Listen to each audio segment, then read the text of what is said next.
So there's a constant, I use it throughout my poetry. It's my Hiroshima, my church, my everything. It's the corner of 5th and Morrison in downtown Portland. It's tattooed on my arm. All throughout the 80s and 90s, the punks, all the fuck-ups from Portland would just be along that stretch of Morrison. That place was a haven to me. And I know more people who have died from there than could fill fucking entire cemeteries. And that place to me is like, no, punks don't hang out there anymore. But it's still like, I still go there probably 3 or 4 times a week. And I just kind of bear witness to what that place means to me. There's a bronze seal that comes out of the fountain. And that seal is like one of my closest friends. I've been hanging out that corner since 1991. So this is a poem entitled, it comes up always in my poetry. The seals, that corner, it means the world to me. That place is the most important place in this world. And I hope they like spread my ashes there or something stupid. Something fucking sentimental and dumb when this body gives out. Because we're all gonna die, okay? The poem is entitled 5th and Morrison. The rain never lets up, yet never washes away the stench, the vomit that seemed to stain our very presence at the corner of 5th and Morrison. The cleansing odor of hot, wet concrete would open our pores as the click of high heels and the blurts of car horns would seance the whiskey out of us like the forgotten spirits we had become. We taste blood and body odor, sitting as righteous as indignant punk would allow, lulling our feet comatose, listening to the ambulance music and a choir of breaking glass. A bronze seal statue is our only center, as it lords over addled minds compliant like the whitened knuckles of a hope held too tight. The rain never lets up. We only notice this because we're always left searching the puddles of our feet, waiting for our reflections, praying we are not yet invisible. Wow.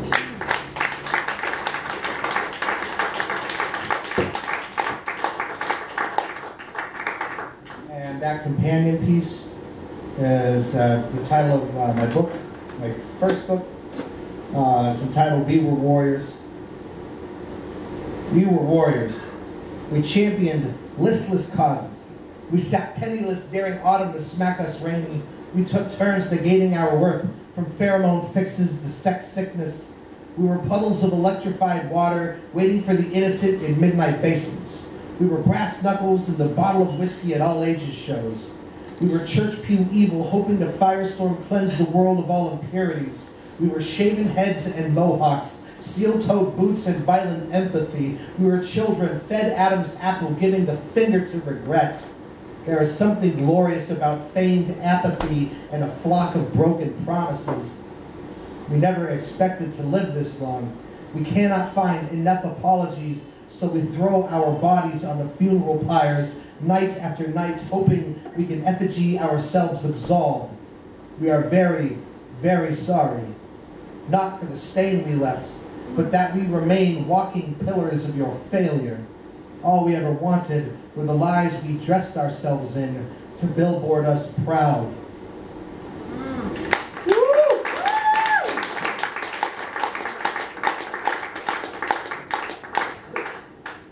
How am I doing on time? All the time in the world. As much as you want. All the time in the world. When there's only me and David here left, you know it might be time to get off. And now for the musical interlude. All the time in the world. Listening to Garth Brooks all day? Dude, I was hanging out with this girl after an AA meeting last night, and she was like, I listen to old school country like Garth Brooks, and I'm like, thanks for making me feel old. Old school? So does she know who Johnny Cash is? You ever heard the words Merle Haggard? I know, right? I know. This is the guy who I lived my life as if it was Merle Haggard out there. Oh my God. Anyway, so.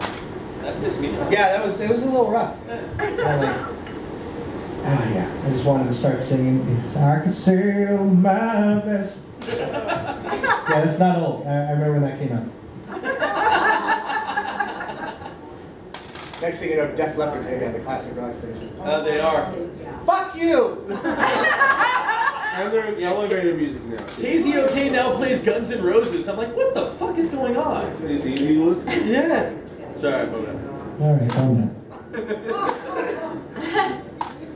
Hare Krishna, Hare Krishna, Krishna Krishna, Hare Hare. We called him Simple Bob. He wasn't the brightest of the bunch, but goddamn, if you weren't lucky enough to see him smiling, he was like a little god. The second to last time I saw Bobby, he was dying. 85 pounds, depending on whether he'd eaten that week. He had open sores. He would pay people to shoot him up. He had lost the capability of doing even the most simplest of things. Hare Rama, Hare Rama, Rama Rama, Hare Hare.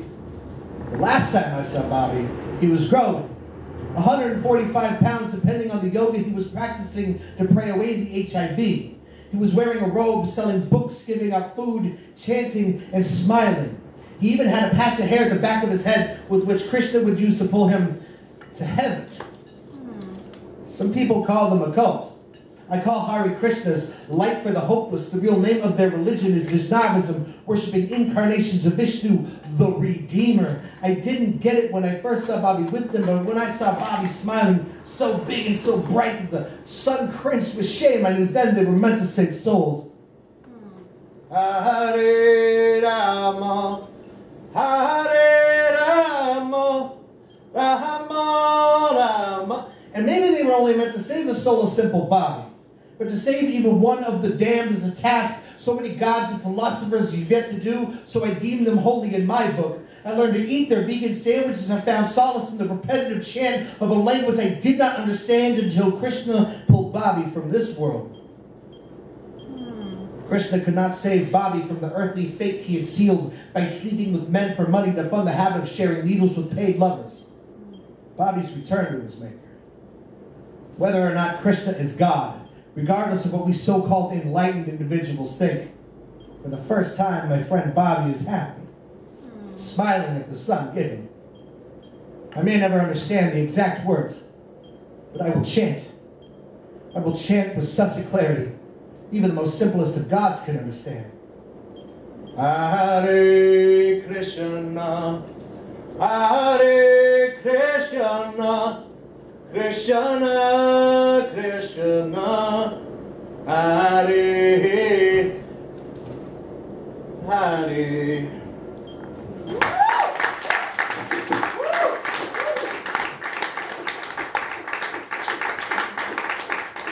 Oh, baby. It's a very dynamic mic. Hello? Look at that. It's like right up. You gotta be like up on it. Yes. You gotta like cup the balls on that motherfucker. Yeah. You gotta just work it right. That? I don't have that pole.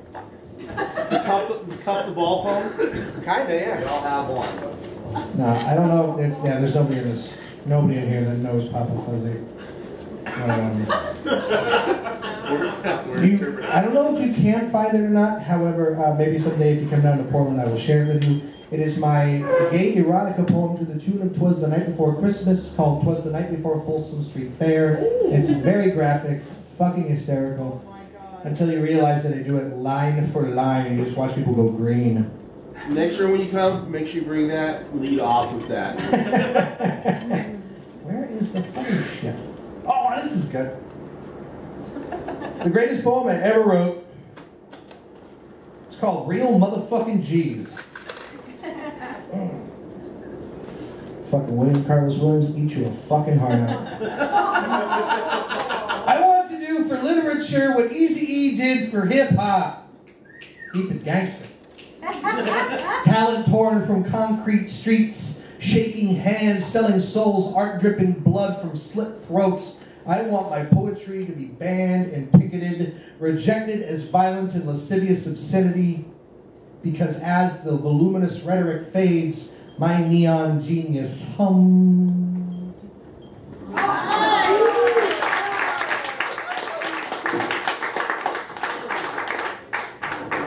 So right after I came up for my last feature, the love of my life and was planning on proposing to broke my heart. And she just walked out on me 5 days before my birthday. Poetry fodder. Poetry fodder. I know, right? And yeah, not much has changed since that day, so I think this poem is probably really good. It's called How to Decimate Loneliness in 10 Easy Steps. Yeah. And you have to say, when you read it, you have to go, How to Decimate Loneliness in 10 Easy Steps. 1.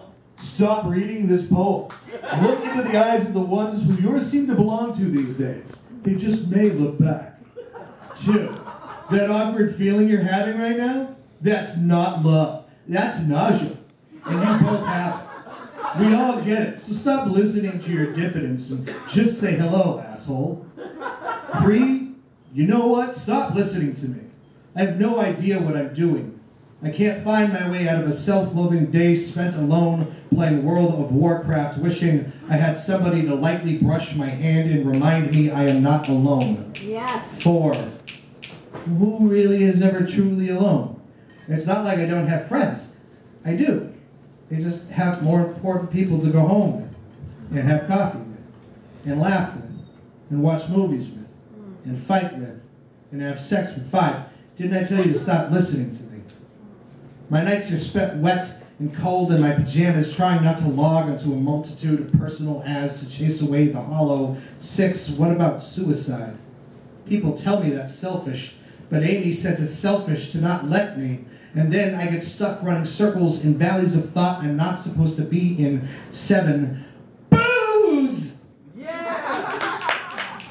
Booze is the greatest friend you will ever have, so drink. Drink in abundance, the strongest alcohol available. Do it publicly. So maybe, just maybe, you and the beautiful girl who might just be just as drunk as you might be magnetically pulled to one another so you can nakedly make believe that the other person knows you well enough to love you and you both masturbate with each other's bodies. 8. Since when did people start asking me for advice? Leave me alone. 9. I don't ever want to have that which I love and have come to depend on be taken from me. 9. There is nothing lonelier than being left standing in the cold of an empty bus stop, watching the bus take away the person who might finally validate you away. You are soaked to the bone and without enough money to drink away the rising tide of alone. Woo!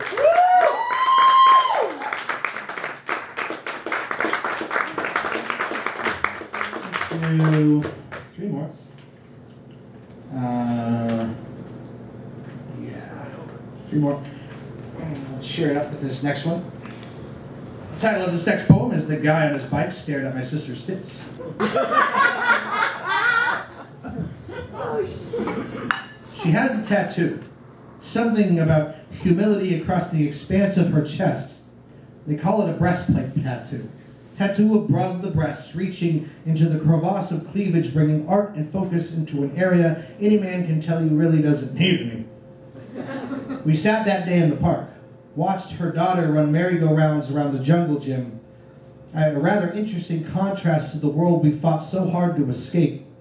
That single moment that a brother realizes that the girl across from him is no longer his sister, but a woman, wild, wonderful, and fully aware. Our survival against the odds stacked on us by a mother who never wanted such a title, is not unlike a breastplate tattoo. Loud, obnoxious, yet something agelessly cathartic and wonderful, just like the art of highlighting cleavage.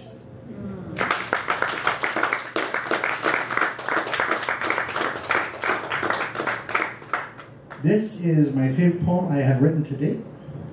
It is entitled, The City Sweats as We Do. The whistling taxi is a little overwhelmed. My darling, we sat upon red bricks and stoops, listening to the rain as it pours onto us, and into us, and out of us. The sidewalk chalk is slowly melting into the river that my street is birthing, like broken, like water, like riptide tsunami life from between the parked cars of her thighs. My city erupts into a hospital. And these buildings are nothing more than the gowns worn by the ghosts of the everything the West prayed it would become.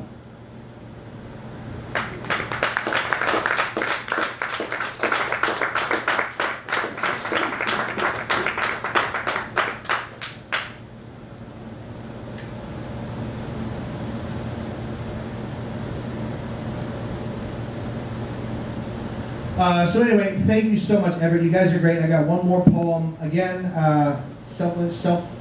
shameless promotion. I've got odd chapbooks and CDs together for $10. Come say hi, give me a hug, and a cup of coffee, because I think I'm going to pass out. And it's great to be up here. I love you guys. You guys are one of my favorite audiences ever. This is my final poem, and the title of it is called Stand Your Ground. I can't tell you how many times I've thought about making a big jump. Well, you know, climb 37 flights of stairs to inch tiptoe over the lip of the roof, dropping the body, raising the heels, tilting forward at exactly 62.5 degrees, pushing with all of my might as if standing to attention out of a dead sleep, only to feel momentary weightlessness, until gravity meets rush of wind against my stubbled cheeks, against the burning eyes, against the contortion of my mouth, stuck somewhere between horror and relief. This is the only time I will ever believe in destiny. What if? What if the stratosphere and the Earth's gravitational pull couldn't catch up to me fast enough? I just floated away. And seeing we've already broken such inalterable laws of the universe already, one could only assume oxygenless breathing.